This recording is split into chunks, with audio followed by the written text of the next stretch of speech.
bakit SPF 69. Medyo downside niya para sa akin is compare ko dito na medyo ang daming nagugulat kapag sinasabi ko na nagmomotor ako. Ito siya parang kalahati nga lang siya Will I reuse this? Tara na, alis na ako tapos na ako mag-review. Charis!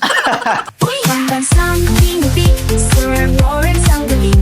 Basta honest, review sa'yo ay sasabihin. Pambansang tinupik, sa kanya ang hihiling. Basta produktong sabi, lahat ay pipiliin.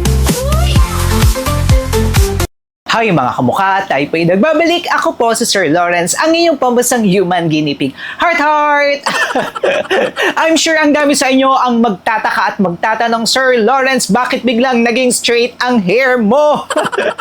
From kulot to biglaan na straight kasi po tayo ay magkakaroon ng photoshoot at gusto po ng ating mga partner na kailangan nga raw po ay straight ang hair ni Sir Lawrence. Kaya ganyan mabilis, pag gusto ayan agad. Sinabi ko na nga po sa inyo para hindi na kayo magtatanong at hindi na ako magko-comment isa-isa sa inyo. For today's video, isa na naman nga po na sunscreen brand ang ating i-review. Ito po hindi natin to malalaman kung hindi po dahil sa inyo. Kaya tuwang-tuwa ako sa inyo. Very active na active kayo. Kaya nga po gumaganda lalo ang ating community kasi kayo mismo naghe-help sa atin. At marami rin po akong natututunan sa inyo para nga po sa ating i-video. I-review ito ang Kojie-san Sun Protect SPF 69 PA++++. Okay. Gusto kong sabihin na bakit SPF 69. SPF 69 talaga. Itong Kojie-san na matalino ka rin Mag-uusapan natin yung maya-maya mga kamukha sa lahat ng number. 69 talaga yung pinili nyo Marketing strategy. Katulad nga po ng lagi natin sinasabi sa lahat ng review videos natin, hindi po tayo nagre-review dito sa ating channel na hindi FDA registered, FDA notified, or tinatawag nyo po na FDA approved. At itong Kojie-san Sun Protect SPF 69 ay FDA notified dito sa Pilipinas. Okay mga kamukha, lagi ko nga rin po pinapaulit-ulit sa inyo, kalimutan nyo na ang lahat pero ang pagsa-sunscreen, wag na wag nyong kakalimutan. Kaya marami sa atin at number one na skin concern nga po dito sa Pilipinas ay yung pagkakaroon ng melasma or hyperpigmentation. Para maiwasan nga po yan, kailangan natin gumamit ng mga sunscreen. Okay, so ito nga po ay SPF 69 PA+++, UVA and UVB protection na po ito. Ibig sabihin po ng UVA para po yan sa aging, kaloob-looban ng ating skin. Yan yung tatandaan nyo para hindi agad mag-wrinkles. Yes, kasi as time goes by nga po, kapag hindi nga po tayo nagsa-sunscreen tapos lagi tayong natatapatan ng araw, may tendency po talaga na kumulubot. Para naman po sa UVB, ito naman po para sa ating skin barrier. Para hindi naman tayo mag-sunburn, hindi tayo mamula, at also dyan papasok yung hyperpigmentation. Alam nyo po itong si Kojie-san mga kamukha. Si Kojie-san, if hindi kayo familiar, sikat po sila sa kanilang pampaputi, kojic acid na sabon. Kaya ngayon naman, nagve-venture sila. Ang galing nga no, from kojic na sabon plus sunscreen, ang gandang combination para isang brand na lang kayo mga kamukha. So ito nga po ay may SPF 69 tapos tinatawag nila ito na Radicare. Ito nga pong Radicare na ito is nagsisilbi nga po itong protection natin laban sa UVA and UVB. And then I would want to commend them mga kamukha kasi lahat po ng important information including yung kanyang mga ingredients, full list of ingredients nandyan. Tapos chinek natin isa-isa, very good sila. Tapos very handy niya mga kamukha. Sobrang liit niya kasing laki lang siya ng palm ko, kaya kung kayo, kunyari, pupunta kayo sa labas, magjo-jogging kayo, magpapadel. Di ba usong-uso ngayon yung sa labas, outside na nagpapadel sila, or kunyari, may mga walking kayo, walking talaga. Lalabas kayo, magbe-beach kayo, napakadali niyang ilagay. May mga ganito na dati walang mga ganito, pero may malaki pa rin ito maglalagay tayo ng legit shop, alam nyo po yan, dito sa ating channel, bawal ang mga peke. Maglalagay tayo dito, nandyan po yan mga kamukha. Kung gusto nyo bumili, diretso Shopee na nga po yan. Tapos may mga voucher pa. Basta dito kayo bibili. Ayan nga po, i-click nyo nga lang po yan para makabili po kayo diretso na po and authentic from authentic shop nga po yan. Now, itatry ko na nga po siya sa inyo mga kamukha. This is not my first time. Ginamit ko na nga po talaga ito para talaga na masasabi ko yung in-depth review natin. Una sa lahat, alam nyo, kahit medyo overwhelming yung scent niya, mas kaya ko siyang i-tolerate if i-compare ko sa iba na mga sunscreen. Kasi yung ibang sunscreen brand, hindi ganito yung kanyang scent eh. Overwhelming yung scent, tapos hindi ko talaga kaya. Ito kasi clean yung amoy niya. Para siyang amoy sabon lang. Ganun siya. Hindi siya yung parang tumutusing or parang pumapasok sa ilong mo tapos, ang sakit. Ito hindi naman siya ganun. Tapos kung mapapansin nyo mga kamuka, very thick yung consistency niya. Kaya ito po ay bagay lamang po ito sa ating katawan. From neck hanggang paa nga po natin, hanggang feet po natin. Huwag na tayo na umano pa sa mukha natin. Iba po yung ilalagay natin sa ating mukha kasi very thick yung kanyang consistency. Tapos, kapag in-apply nyo siyang ganyan, may konting white cast po siya. Okay? Pero sa body naman siya, which is ang kagandahan niya, parang nagtotone up po siya.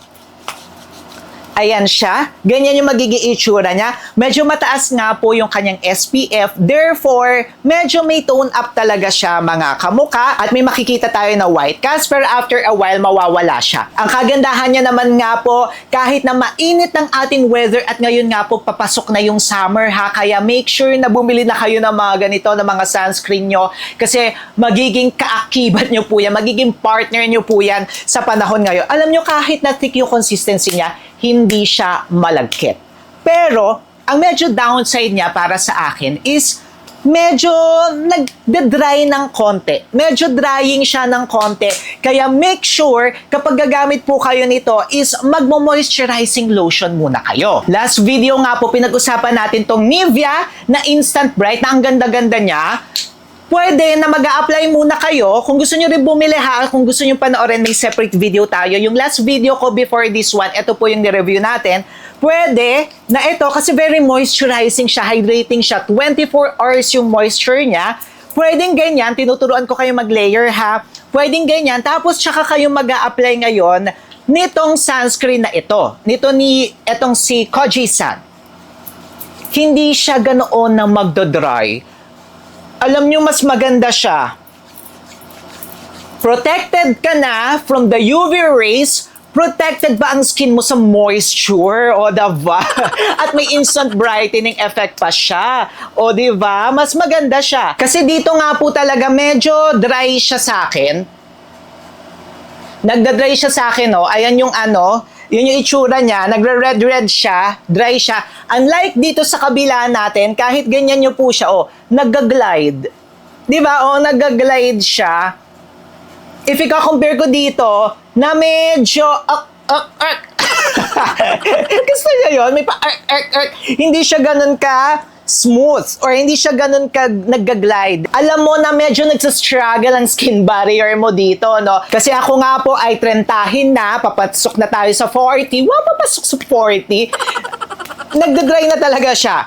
Unlike kapag dito, extra moisture siya. Pero kapag bata pa naman kayo, tapos you think na hydrated pa ang skin nyo, pwede namang diretso na kayo dito. For my experience naman nga po dito kay Kojie-san, buti naman hindi tayo nag-acne.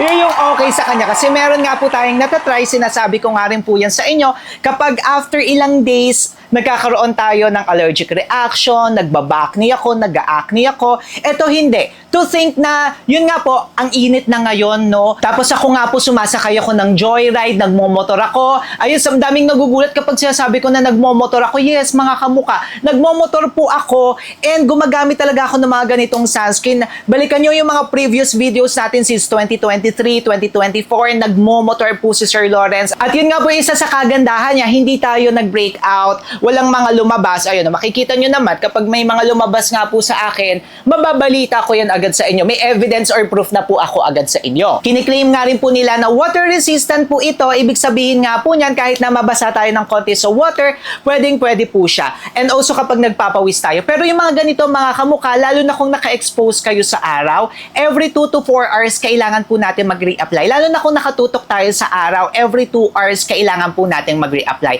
Alam nyo, ang edge talaga niya is the size. may mga ganito size. Unlike sa iba na i-commit ka agad nila sa malalaki. Pero may malaki po na ganito. Okay na okay nga rin po yon. Pero at least ito, mga kamukha, ako nadadala ko talaga siya sa bag. Lalo na minsan kapag maliit nga lang po yung bag ko. Ito nga po yung sample na maliit kong bag, oh, di ba? Ang cute nito, oh. May paganyan tayo.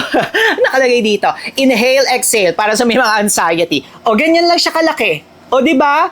Dito, ganyan lang siya. Kayang-kaya niya. Hindi siya nag-occupy ng malaking space and yun ang kagandahan sa mga ganito mga bag ko. Diba? On the go lang si Sir Lawrence. O tara na, alis na ako. Tapos na ako mag-review. Charis! Mare-recommend ko nga po ito kung nasa loob kayo ng bahay, lalabas kayo ng bahay. Pero kung lalabas talaga kayo ng bahay, tapos kailangan nyo ng mga maliliit, promise ang liit niya mga kamuka. Ito yung phone ko. Ito siya, parang kalahati nga lang siya, ganun siya. Ganyan lang siya talaga kalaki. Tapos, dahil thick nga yung kanyang consistency, matagal nyo nga po siyang mauubos. Kaya dahil dyan, check siya sa akin. Will I reuse this? Yes, definitely mga kamuka. Kailangan ko ng sunscreen at ako po ay maputi talaga in person at kailangan ko pangalagaan yan. Ako nga po nagmomotor, ako ay commuter, kaya expose ako sa araw. Kaya yung mga ganito, gamit na gamit ko talaga yan. Salamat po pala sa inyo sa mga nagre-recommend ito at kung may recommendation pa kayo, mag-comment kayo dyan sa baba. I love your recommendations mga kamuka. Minsan hit, minsan din miss. And kung gusto nyo pala mapanood, nasa na yung isa. Ito, yung video natin nito, nakaka-upload ko lang din po. May separate video kung gusto nyo silang pagsabayan. Meron po yan diyan. Pero huwag kayong magsabay sa love, ha? Wow, may ganon! Siyempre, mag-subscribe na rin kayo kay Sir Lawrence. I love, bumalik na yung aking yung haircut ko.